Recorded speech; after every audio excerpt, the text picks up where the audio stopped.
गलत स्टार्ट हो गई थी, इसके वजह से हम लोग थोड़ा सा लेट है ना। थोड़ा सा लेट का मतलब 3 मिनट लेट है। खैर बच्चा, आप बता दीजिए कि आवाज जा रही है आपके पास? आवाज आपके पास जा रही है? मेरा हाल बिल्कुल ठीक है। आप सभी बताइए कि आप सभी के क्या हाल चाल है ना? ठीक ठाक हो ना? ठंडी उंडी नहीं ना लग रही है? ठंडी में बच के रहियो। ओके, अच्छा ठीक है। तो आवाज क्लियर जा रही है आपके पास? ओके। और पढ़ाई भी आपकी सभी की बहुत अच्छा चल रही है। तो बच्चा, इसी पढ़ाई को और अच्छा बनाने के लिए हम लोग लेके आ चुके हैं आपके चैप्टर 1 से लेके चैप्टर 5 तक के इंपॉर्टेंट 50 सब्जेक्टिव क्वेश्चन को। यानी कि आज की इस क्लास में हम लोग करने वाले हैं आपके 50 सब्जेक्टिव क्वेश्चन, और ये क्वेश्चन सिर्फ आपके चैप्टर 1 से लेके चैप्टर 5 तक के हैं। यानी आज की इस क्लास में आपके 5 तक के सब्जेक्टिव क्वेश्चन रेडी हो जाएंगे। तो फटाफट सारे बच्चे क्लास को लाइक कर देंगे, शेयर कर देंगे अपने भाइयों के पास, अपने दोस्तों के पास, है ना। फिर आज के इस क्लास को हम लोग स्टार्ट करते हैं।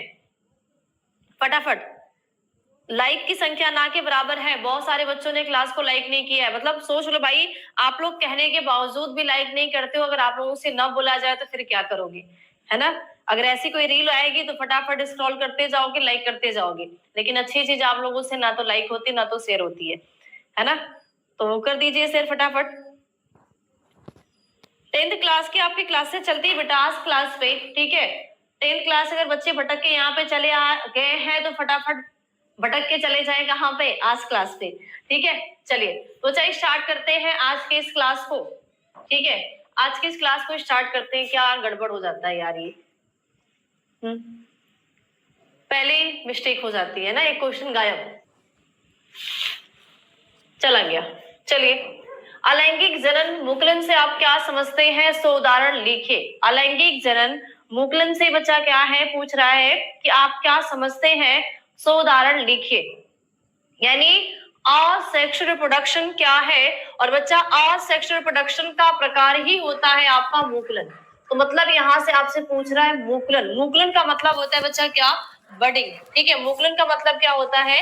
बडिंग। बडिंग क्या होता है? यानी कोई भी जनक शरीर होगा, है ना। कोई भी जनक शरीर होगा। जैसे मान लो बच्चा बात करते हैं कि हाइड्रा हमारे पास है, तो हाइड्रा की जो बॉडी होगी उसके बॉडी में बच्चा छोटा सा क्या निकलेगा? उभार निकलेगा, है ना। और वही उभार क्या करेगा? इस जनक से ही पोषण प्राप्त करके एक समय ऐसा आएगा कि ये अपने जनक से अलग होके, ठीक है, स्वतंत्र जीवन यापन कर देगा। यानी ये एक संतति बनाएगा, और संतति बनने के बाद ये क्या होगा? एक स्वतंत्र जीवन यापन करेगा, और फिर यही क्रिया कंटिन्यू बच्चा क्या होती है? चलती रहती है। यानी मुकुलन में आपने एक चीज याद रखना है कि यहाँ पे किसी प्रकार का निषेचन नहीं है, किसी प्रकार का युग्मक का संलयन नहीं है। सिंपल है कि ही मान लो जैसे कहते हैं भाई हमारे शरीर पे छोटा सा फुंसी निकल गया ना, फोड़ा फुंसी निकल गया, तो वो फोड़ा फुंसी हमारे लिए नुकसानदेह होगी। लेकिन इनके बॉडी पे बड्स निकलेंगे, छोटे छोटे कलिकाएं निकलेंगे, और वो जनक से ही पोषण प्राप्त करेंगे, और एक समय आएगा ये बड़े हो जाएंगे। यानी इतने बड़े हो जाएंगे कि ये अपने जनक के अलावा, यानी अपने जनक को छोड़ के अपने जीवन को अकेले यापन कर सकते हैं। और अकेले सिर्फ यापन ही नहीं कर सकते, धीरे धीरे ये बड़े होंगे और इनके भी अंदर वो क्षमता आ जाएगी कि अपने शरीर पे उभार निकालेंगे और उनसे एक नई संतति का निर्माण करेंगे। तो इस प्रकार का बच्चा जो जनन कहलाता है वो आपका मुकुलन कहलाता है, और इंग्लिश में क्या कहते हैं? बडिंग कहते हैं, ठीक है। तो मुकुलन एक प्रकार का क्या होता है? अलैंगिक जनन की क्रिया है। अलैंगिक जनन का मतलब होता है बच्चा जहां पे किसी प्रकार का गैमेट का संलयन नहीं है, ठीक है, जहां पे किसी प्रकार का निषेचन नहीं है, और जहां पे किसी दो जनक का, डिफरेंट जीव का कोई भी भागीदारी वहां पे नहीं है, ठीक है। इस विधि में शरीर पे एक छोटा सा उभार बाहर की ओर निकलने लगते हैं, जैसे कि मुकुल कहते हैं। यानी इनकी बॉडी पे ये छोटा सा जो उभार निकलेगा बेटा, इसको हम क्या कहते हैं? बड कहते हैं। और बड को हिंदी में क्या कहते हैं? मुकुल कहते हैं, ठीक है। और धीरे धीरे बड़ा हो जाता है और जनक जीव से क्या हो जाएगा? ये अलग हो जाएगा, और अलग होके अपना एक स्वतंत्र जीवन क्या करने लगेंगे? ये यापन करने लगते हैं। इस प्रकार का जो जनन है वो क्या कहलाता है? मुकुलन कहलाता है। और मुकुलन क्या है बच्चा? अलैंगिक जनन का प्रकार है, ठीक है। आगे चले, समझ में आ गया? ये क्वेश्चन सारे को समझ में आ गया? हाँ बिल्कुल भाई, मुस्कान तुम्हारी 12th का ही है, ठीक है। ये क्लास आपकी 12th की ही चल रही है, और 11th 10th या 9th की नहीं चल रही है, ठीक है। तो जितने भी 12th के बच्चे हो क्लास को कर सकते हो, शेयर भी कर सकते हो, है ना, और क्लास को लाइक भी कर सकते हो। ओके चले। अच्छा मैम ये सब याद है, अगर याद है तो बहुत अच्छी बात है, अगर याद है आपको तो बच्चा बहुत अच्छी बात है, याद किए रहना। ठीक है, अगला है बच्चा क्लोन या पुंजक की परिभाषा बताइए, यानी क्लोन किसे कहते हैं, याद रखना क्लोन ही पुंजक कहलाता है। ठीक है, तो पुंजक और क्लोन दोनों एक ही है। पुंजक के एक एक लाभ व एक हानि बताइए, यानी आपने यहाँ पे पुंजक या क्लोन किसे कहते हैं इसके डिफरेंसेस बताने हैं, और डिफरेंस बताने के साथ साथ किसे क्या लाभ है और इनसे क्या हानि है। ठीक है, तो बच्चा आकारकी तथा आनुवंशिक रूप से समान जीव को क्लोन कहते हैं, यहाँ पे जीवन है लेकिन आप जीव याद रखना। ठीक है, तो समान जीव को हम क्या कहते हैं, क्लोन कहा जाता है, अर्थात जिसका आकार और आनुवंशिक गुण समान रहे उसे हम क्या कहेंगे, क्लोन कहा जाएगा और एक पुंज कहा जाएगा। जैसे बच्चा अमीबा को हम क्या कहेंगे कि अमीबा एक क्लोन है, पैरामीशियम को हम क्या कहेंगे, पैरामीशियम क्लोन है, बैक्टीरिया को के अलावा अगर इसके बाद अगर और भी बहुत सारे जितने भी सूक्ष्म जीव जितने जिसमें भी आपका असेक्सुअल रिप्रोडक्शन होता है उसको हम क्या कहेंगे, क्लोन है। क्यों, क्योंकि ये आकार में अपने जनक के जैसे ही बनते हैं और इनकी जो आनुवंशिक पदार्थ यानी जो डीएनए है वो डीएनए भी इनके जनक के साथ ही मिलता है। ठीक है, यानी इनका आनुवंशिक पदार्थ भी सेम है और इनकी आकृति भी सेम होती है। ठीक है, लाभ की बात करेंगे बच्चा, इनके निर्माण से घातक बीमारी जैसे कि कैंसर, एड्स आदि में बीमारियों का इलाज संभव है, यानी किसी को कैंसर हो गया, एड्स हो गया, जितनी भी घातक बीमारियां होती हैं उन घातक बीमारियों में यहाँ पे ये लाभदायक है। हानि की बात करेंगे, एक ही प्रकृति के कारण प्रजनन दोष उत्पन्न हो सकता है। अब इनमें एक ही नेचुरल गुण है, एक ही प्रकृति है, इसके वजह से यहाँ पे प्रजनन दोष क्या हो सकता है, उत्पन्न हो सकता है। ठीक है बच्चा, तो ये क्या कहलाता है, आपका पुंजक कहलाता है और इसका एक हानि है और एक लाभ है। क्लास खत्म होने के बाद आप सभी को क्लास के पीडीएफ मिल जाएंगे। ठीक है, पीडीएफ के लिए ना परेशान होते रहो भाई, नहीं तो फिर एक ही कहानी है कि पीडीएफ दे दिया जाएगा आपको, पढ़ लो और देखा जाएगा कि 2 दिन आपकी क्लास बंद कर दी जाए, है ना, 2 दिन 4 दिन आपकी बायोलॉजी की क्लास बंद कर दी जाए और आपको पीडीएफ दे दिया जाए और देखा जाए कि क्या आप पढ़ लेते हो पीडीएफ से, है ना, फिर चिल्लाना ही स्टार्ट कर दोगे क्लास क्यों नहीं हो रही है, क्लास क्यों नहीं हो रही है। तो जब भाई पढ़ाया जा रहा है उसको पढ़ लीजिए। कुछ जल्दी दे दो बस। इसीलिए Saffola masala oats, real veggies and tasty मसालों वाला, सिर्फ 3 मिनट में। Saffola masala oats, light hunger का राइट आंसर।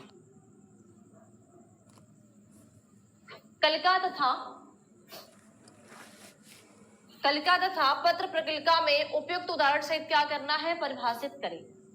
कलिका का मतलब होता है बच्चा एक पौधे के तने पर एक छोटा सा पार्श्व टर्मिनल उभार जो फूल, पत्ती या अंकुर में विकसित हो सकता है उसको हम कहते हैं कलिका। एग्जाम्पल आपको सूरजमुखी में, आलू में, क्वीन में देखने के लिए मिलता है। आलू में छोटी छोटी क्या कलिकाएं बच्चा देखने के लिए मिलती है, वही आपका कलिका कहलाता है। पत्र प्रकलिका का मतलब होता है एक संघनित सहायक कली, ठीक है, जिसको वनस्पति कहते हैं। वनस्पति को पत्र प्रकलिका कहा जाता है। ठीक है, और ये क्या है, वनस्पतिक है और प्रजनन में मदद करता है, जैसे कि डायस्पोरिया, गलबा, अगेव।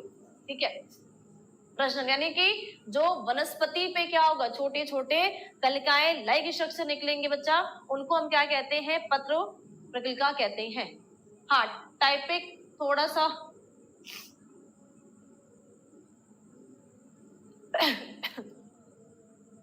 ये भी लड़ेगा, शिवम मिश्रा, ये भी एग्जाम में लड़ जाइयो, ठीक है, पढ़ ला। ठीक, यही आप लोग करते करते बीत जाएगा आप लोगों का कि ये लड़ेगा कि नहीं लड़ेगा, वो लड़ेगा कि नहीं लड़ेगा, ये वीवीआई ला दो, ये इंपॉर्टेंट ला दो, ये गेस ला दो, ये मॉडल पेपर ला दो। बेटा यही करते करते ना लास्ट समय आ चुका है, अब भी सुधर जाओ आप लोग, अभी भी वक्त है। अच्छी चीजें बहुत कम ही टीचर आपको समझाएंगे, है ना, अच्छी चीजें बहुत कम ही लोग समझाते हैं, उनके पास बच्चे भी कम जाते हैं, है ना। जो बड़ी बड़ी हाके बतियाते रहते हैं ना, उनके पास भीड़ भी लगी रहती है और बहुत सारी बच्चा फ्रॉडगिरी और बहुत ज्यादा फेक होता है। तो हकीकत में जियो, ठीक है, इतने आप नादान नहीं हो जो चीजों को नहीं समझ पा रहे हो। ठीक है, लड़ जाएगा, गारंटी देते हो कि इस 50 क्वेश्चन में से अगर न लड़ जाए तो फिर कहना, ठीक है, फिर आकर मेरे से कहना कि मैम आप क्लास में बोले थे लड़ा कि नहीं लड़ा। ठीक है, ओके, और कुछ चाहिए? चलिए आगे देखते बच्चा। अगला क्वेश्चन से बच्चा, रजो निवृत्ति किसे कहते हैं? सिंपल से याद रखना, रजो निवृत्ति का मतलब होता है कि जब गर्ल्स में या फिर जब महिलाओं में आठवां चक्र बंद हो जाएगा। बंद हो जाने का मतलब बच्चा, जब आठवां चक्र हमेशा के लिए बंद हो जाएगा, ठीक है, कोई भी पीरियड्स नहीं आएगा, कोई भी ब्लीडिंग नहीं आएगी, उसको ही क्या कहते हैं? मेनोपॉज कहते हैं बच्चा, या फिर रजो निवृत्ति कहा जाता है। ये मैक्सिमम जो आपका होता है ये 45 से 50 वर्ष की आयु में ये समाप्त हो जाता है। यानी 45 से 50 वर्ष की आयु में ये समाप्त हो जाएगा ना। कोई भी ब्लीडिंग नहीं होगी, ना तो कोई एग फॉर्मेशन होगा, यानी अंडजन की क्रिया नहीं होगी।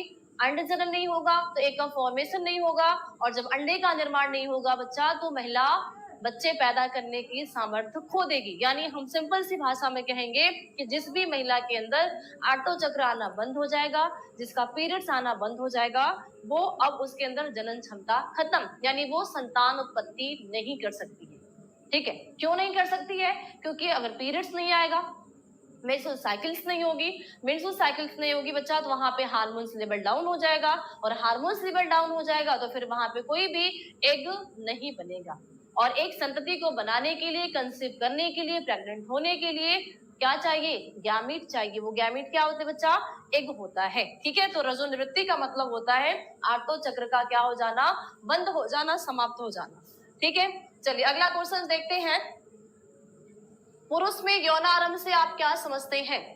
पुरुष में यौनारंभ, यौनारंभ का मतलब होता है कि जब लड़के क्या होने लगते हैं, अपने आप को समझने लगते हैं कि भाई अब मैं तो बड़ा हो गया ना, अब मेरे मम्मी पापा या मेरे से बड़े भाई बहन अब वो मेरे आगे कुछ नहीं है ना, अपने आप को बहुत ज्यादा ज्ञानी बनते हैं। जैसे अभी फिलहाल के जो 10th के बच्चे होते हैं, 9th के बच्चे होते हैं, है ना, क्या पता 12th में कुछ बच्चे होंगे जो भी कम एज वाले होंगे, मतलब जो है सो मैं हूँ, मेरे आगे कोई नहीं है ना, किसी सबका ज्ञान मेरे आगे फेल है।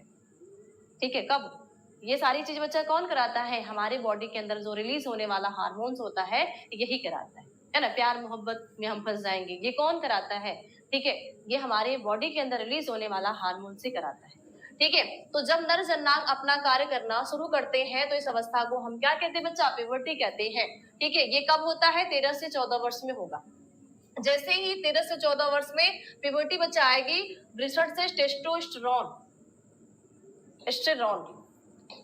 टेस्टोस्टेरोन,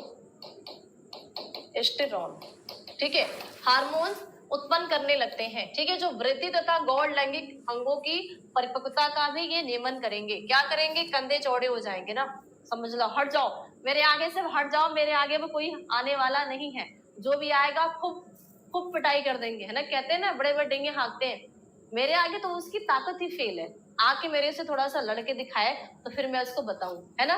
इसके बाद क्यों? क्योंकि भाई ये क्या हो गया, एकदम एकदम बन ठन के चौड़ा हो गया, है ना, अब उसके आगे कोई है नहीं, कोई टिक नहीं सकता है। उसके बाद बच्चा मांसपेशियों की वृद्धि होने से सुडौल तथा ताकतवर हो जाता है। वाह, हट जाओ, अब मेरे आगे कोई है ही नहीं, अब जो आएगा मतलब वो क्या होगा? खतरे के निशान पे जाएगा। क्या हो जाएगा भाई? उसकी पिटाई कर दी जाएगी। और क्या होता है बच्चा? वृद्धि के कारण लंबाई भी बढ़ती है। जब हार्मोन्स रिलीज होगा तो पहले इतनी छोटू से रहते हैं, फिर अचानक क्या हो जाते हैं? बढ़ जाते हैं। ठीक है, फिर चेहरे पर बाल, मूछ, दाढ़ी, मूछ बढ़ गई तो खूब ऐसे ऐसे करते रहेंगे ना, फिर बाल भी अच्छे खासे आ गए तो खूब ऐसे, मेरा तो है ही नहीं कि मैं बताऊं आपको, है ना, खूब ऐसे ऐसे करते रहेंगे, क्या बात है ना, झाड़ के अपना चल देंगे। उसके बाद फिर क्या है बच्चा? बगलों तथा सिसन वृषण कोष के चारों ओर भी क्या आ जाते हैं बच्चा? बाल, हेयर्स क्या हो जाते हैं? उग जाते हैं। आवाज क्या हो जाती? भारी। पहले आवाज थोड़ी सी सुरीली, मधुर, पतली होती है, लेकिन आवाज भी इनकी क्या हो जाती है? भारी, है ना, मतलब कोई माइक की भी जरूरत नहीं, अगर चिल्ला रहे तेज का चिल्ला रहे तो माइक की भी जरूरत नहीं है। ठीक है, इसको ही बच्चा क्या कहते हैं? इस फेज को ही कहते हैं प्यूबर्टी। अब ये सारे लक्षण, जो मैं ताकतवर हूँ, है ना, मैं बहुत ज्यादा दिमागदार हूँ, ठीक है, मेरे अंदर जो भी अच्छाइयाँ होती है बच्चा, एक की ही देन होती है। वो देन किसकी होती है? टेस्टोस्टेरोन। और ये हार्मोन्स ना रहे ना, ठीक है, ये हार्मोन्स अगर रिलीज ना हो तो फिर कोई भी लक्षण शो अप नहीं होगा। क्लियर? चलिए आगे चलते हैं। अगला क्वेश्चन देखते बच्चा, लिखित की परिभाषा लिखिए। स्वपरागण, परपरागण। तो स्वपरागण का मतलब होता है कि जब परागकण परागकोश से उसी पुष्प के वर्तिकाग्र पर स्थानांतरित होते हैं तो इस प्रक्रिया को स्वपरागण कहलाता है। यानी कि बच्चा, जब पोलन ग्रेन होगा, उसी पुष्प के, यानी एक फ्लावर है, ठीक है, उस फ्लावर पे एक मेल एक फीमेल है, तो मेल से फीमेल पे क्या हो जाएगा, पोलन ग्रेन का ट्रांसफर हो जाना ही क्या कहलाएगा, आपका स्वपरागण कहलाता है। पर परागण की बात करते बच्चा, पर परागण में प्लांट्स एक चाहिए,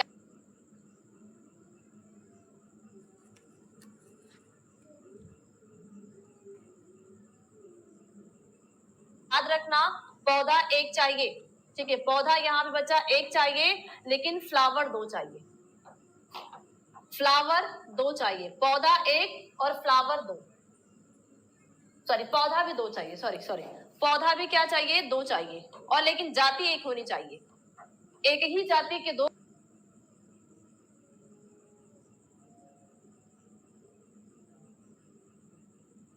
पौधे और फिर दो फ्लावर चाहिए, किसमें, पर परागण में चाहिए होता है, ठीक है। तो सेल्फ का मतलब होता है स्वयं में हो जाना, और क्रॉस का मतलब होता है यानी किसी दूसरे की क्या है, जरूरत है, ठीक है।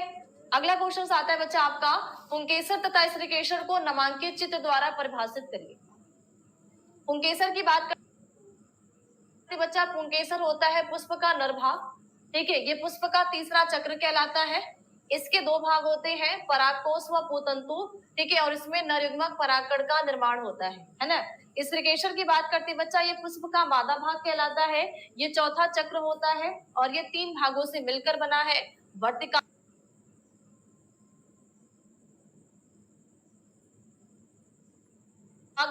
ठीक है, वर्तिका, ये मिस्टेक हुई है टाइपिंग, ठीक है, वर्तिका, और फिर क्या है, अंडाशय, और अंडाशय में क्या पाया जाता है बच्चा, बीजांड पाया जाता है, जो मादा युग्मक का निर्माण करता है, क्या पाया जाता है, बीजांड पाया जाएगा, और इस बीजांड में ही मादा युग्मक का निर्माण होगा, और फिर मादा युग्मक का निर्माण होगा भाई, तो फिर वहां पे फर्टिलाइजेशन होगा, और फर्टिलाइजेशन हो जाएगा तो ओवरी फ्रूट में चेंज हो जाएगी, और बीजांड बीज में चेंज हो जाएगा, और उस बीजांड के अंदर, उस बीज के ही अंदर ही क्या पाए जाएंगे, एम्ब्रियो पाया जाएगा, और जब उस बीज को हम क्या करेंगे, भूमि में गाड़ देंगे, तो वहां से नया पौधा उग जाता है, ठीक है। तो ये होता है स्त्रीकेसर और पुंकेसर, क्या कहलाता है बच्चा, इसको स्त्रीकेसर और पुंकेसर कहा जाता है।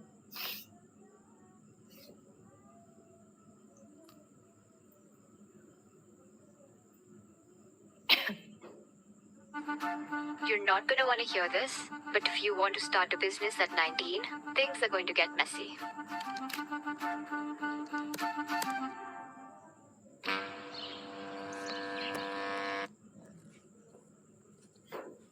चलिए आगे चलते बच्चा अगले क्वेश्चंस पे।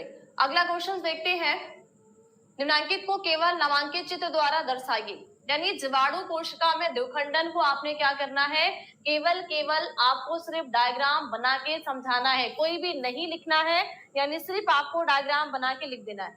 अब लो मैम लॉन्ग क्वेश्चन कब होगा, पहले पढ़ लो मेरे भाई, पढ़ लो, पढ़ लो, मुझे लगता है कि अब एक दिन नोट करना पड़ेगा तुम लोग कहाँ से बिलोंग करते हो, और चुपके बिना बताए तुम लोग के घर पे पहुंचना पड़ेगा, है ना, खोज खबर लेना पड़ेगा कि तुम लोग इतने बस हाँकते ही हो कि पढ़ते उड़ते भी हो। पहले के टीचर यही करते थे, है ना, ऑफलाइन के टीचर यही करते थे भाई, पहुंच जाते थे घर पे कभी कभी, लेकिन अब तो ऐसा है ही नहीं, वो जमाना ही नहीं रह गया, अब ऑनलाइन आ गई, तो टीचर भी ऑनलाइन वाले हो गए, बच्चे भी ऑनलाइन वाले हो गए, है ना, कोई पढ़े ना लिखे कुछ ना करे, लेकिन पहले यही होता था। अब ऐसा क्यों, क्योंकि भाई बचपन में मेरे भी सर आए थे मेरे घर पे ना, चेक करने के लिए बच्चे पढ़ते हैं कि घूमते हैं, और बाई चांस मैं क्या कैसे पकड़ी गई थी, घूमते हुए पकड़ी गई थी, ठीक है। तो यही होना चाहिए, अब के भी जमाने में वही चीज होनी चाहिए, ताकि टीचर्स आके देखे। चलिए आगे चलते बच्चा, निम्नांकित को परिभाषित करें तथा प्रत्येक का एक उदाहरण दे, ठीक है। निम्नांकित को क्या करना है, परिभाषित करना है, तथा प्रत्येक का क्या करना है, एक एक एग्जाम्पल देना है। क्या करना है बच्चा, आभासी फल, अनिषेक जनित फल। आभासी फल का मतलब होता है कि जब फल का निर्माण अंडाशय से नहीं होगा, बल्कि फ्लावर्स के अन्य भाग से होगा, जैसे पुष्पासन से होगा, है ना, बाह्यदल से हो सकता है, दल से हो सकता है बच्चा, तो ऐसे फ्रूट को कहेंगे आभासी फ्रूट, या मिथ्या फ्रूट, या झूठा फल, या फिर आभासी फल, ठीक है।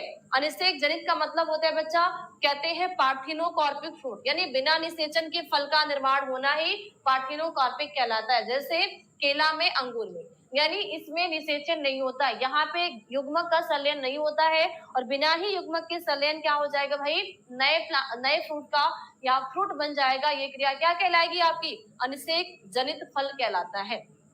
ठीक है, क्लियर। चलिए आगे देखते हैं अगले क्वेश्चन की तरफ। अगला क्वेश्चन क्या कह रहा है बच्चा, विजांड को परिभाषित करिए।